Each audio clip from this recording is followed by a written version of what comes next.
રાખે છે અને આ ડેસ્ટિનેશનમાં આજે અમને બધા ચિત્રકારોને મળ્યા, ચિત્રકારો એમને મળ્યા અને એક અરાબેન પોતે આર્ટિસ્ટને પ્રમોશન કરે છે, આર્ટિઝનને કરે છે અને આર્ટને કરે છે. એટલે આપણે એમની પાસે જાણીએ એમનો અનુભવ. મને લાગે છે આવા B2Bના એક્ઝિબિશનમાં આર્ટની આખી એક જગ્યા તમે ક્રિએટ કરી છે, સમથિંગ ન્યૂ. અને મજા એ આવી કે મોસ્ટલી વિમેન છે, જેટલી બી અહીંયા પેઇન્ટિંગ્સ જેટલા બી કર્યા છે મોસ્ટલી વિમેન છે. મેન હોય કે વિમેન, આર્ટિસ્ટનું જે હૃદય છે ને એ આર્ટિસ્ટનું હૃદય હું એવું માનું છું કે એને તમે એની કૃતિમાં જ જોઈ શકો. અને હું એવું બી સમજું છું કે તમે કોઈ બી ઘર ડિઝાઇન કરો છો કે તમે કોઈ બી પ્રોફેશનલ બિલ્ડિંગ્સ ડિઝાઇન કરો છો યા પબ્લિક બિલ્ડિંગ ડિઝાઇન કરો છો, પણ એમાં ક્યાંક કોઈનો વોઇસ હોય ને તો એની જે લાઇવનેસ છે ને એમાં તમને આનંદ આવે.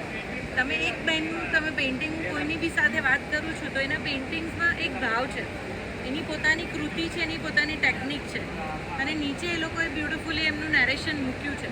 સો ઇટ્સ આઈ લવ ઇટ. અને મને બહુ આનંદ થયો પુલિનભાઈ કે તમે એક સ્પેશિયલ આવો ઝોન ક્રિએટ કરો. અને હું એવું માનું છું કે એટલી બધું મિકેનિકલ દુનિયા થઈ ગઈ છે અને એમાં હાથ ભૂલાઈ ગયા છે, મશીનને જગ્યા લઈ લીધી અને એવા જગ્યા પર તમે હાથને પ્રમોટ કર્યા ને મને બહુ આનંદ થયો.